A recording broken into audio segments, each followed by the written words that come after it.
Olá, bem, já falamos sobre predicado verbal, agora a gente precisa entender, né, quais são os verbos, aprender, na verdade, quais são os verbos que podem compor um predicado verbal, né? E aí a gente precisa entrar em um outro tópico, que é o tópico de transitividade verbal. E o que significa a transitividade verbal, então? Quando a gente fala de transitividade verbal, a gente está falando da relação de sentido do verbo, ou seja, um verbo pode ou não ter o seu sentido encerrado, completo nele mesmo, né? E a partir dessa característica, a gente classifica os verbos de acordo com a sua transitividade verbal. Então, quando eu digo que um verbo é, por exemplo, intransitivo, eu estou dizendo que esse verbo não precisa de complemento, por isso a ausência de complemento verbal, e isso significa, então, que a significação desse verbo se encerra nele mesmo. Ou seja, ele consegue dar conta da sua significação de maneira plena. Sendo assim, ele não precisa de um complemento verbal para encerrar a sua significação, para dar sentido completo a essa frase, certo? Uma outra classificação que a gente tem é do transitivo direto. E quando a gente fala de um verbo transitivo direto, o que a gente está dizendo é que esse verbo precisa agora de um complemento, ele apresenta, então, o complemento verbal, a presença de complemento verbal, e o complemento verbal dele é o objeto direto. Quando falamos do transitivo indireto, a gente também define que tem presença aí, né, do complemento verbal, só que agora é um outro tipo de complemento verbal, que é o objeto indireto. E por último, a gente tem a seguinte classificação quanto à transitividade verbal, que é transitivo direto e indireto, que algumas pessoas chamam de bitransitivo, e esse tipo de verbo a gente tem a presença de complementos verbais, ou seja, a gente tem mais de um complemento verbal, que são, no caso aí, o objeto direto e o objeto indireto. Eu vou ter dois complementos verbais para este verbo. Pensando nessas classificações e para a gente conseguir entender, né, como isso funciona na prática, coloquei aqui 4 exemplos. Cada exemplo é referente a uma classificação de transitividade verbal e a gente vai fazer a análise, então, desses verbos, beleza? Vamos começar. Quando eu falo aqui a menina ria muito, você entende que o verbo é o ria.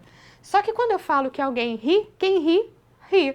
Eu entendo então que esse verbo não precisa de complemento verbal. Eu posso simplesmente dizer que alguém ria. Eu poderia encerrar então essa oração dizendo só que a menina ria. Quando eu digo muito, eu intensifico o valor dessa risada, né? Eu estou dizendo que ela ria em grande quantidade, né? E a partir disso a gente define então que isso aqui é um verbo intransitivo.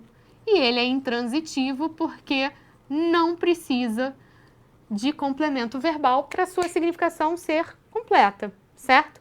No segundo caso, a gente tem aqui, compramos uma casa.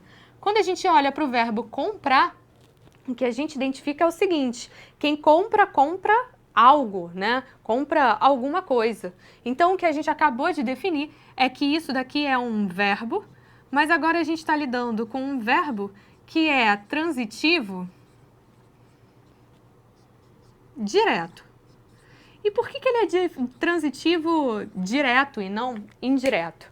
Porque quando a gente olha para o complemento dele, que é uma casa, quando você olha para esse termo, você identifica que não há preposição. A gente tem a ausência de preposição introduzindo esse complemento verbal. E uma casa, então, passa a ser o nosso objeto direto. É o complemento verbal desse verbo transitivo direto. Direto, então, é porque eles se ligam diretamente, ou seja, não há auxílio, não há presença, né, de uma preposição para fazer a união entre esses dois termos, beleza? Próximo exemplo, precisamos de mais funcionários. Quando a gente olha para o verbo precisar, a gente entende que ele é um verbo transitivo, só que agora ele é um transitivo indireto. E por que indireto? Porque se eu paro para pensar nos argumentos desse verbo e falo quem precisa, precisa de algo ou de alguém, a gente identifica que o complemento desse verbo obrigatoriamente precisa ser introduzido de uma preposição. E não é qualquer preposição. Obrigatoriamente precisa ser a preposição de. Sendo assim, quando eu olho para demais funcionários, quando a gente olha então para esse termo, o que a gente identifica é que há uma preposição introduzindo a ele. E, para além disso, a gente identifica também que isso aqui se trata de um objeto indireto. Certo? Beleza. Vamos para o nosso último exemplo, então, que é do verbo transitivo direto e indireto, ou que algumas pessoas preferem chamar de bitransitivo. Quando eu olho para o verbo emprestei, quem empresta, empresta algo a alguém. Sendo assim, eu acabei de identificar que isso aqui é um verbo transitivo, mas ele é um transitivo direto e indireto.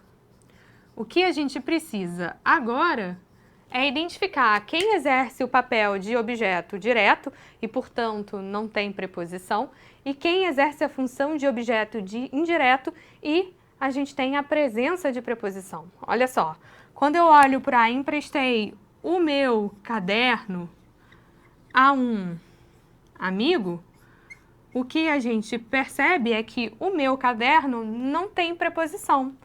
Logo, isso daqui é o nosso objeto direto.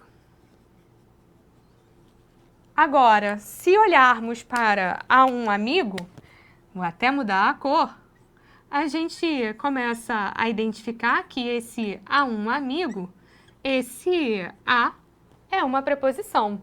Logo, esse termo aqui é o nosso objeto indireto.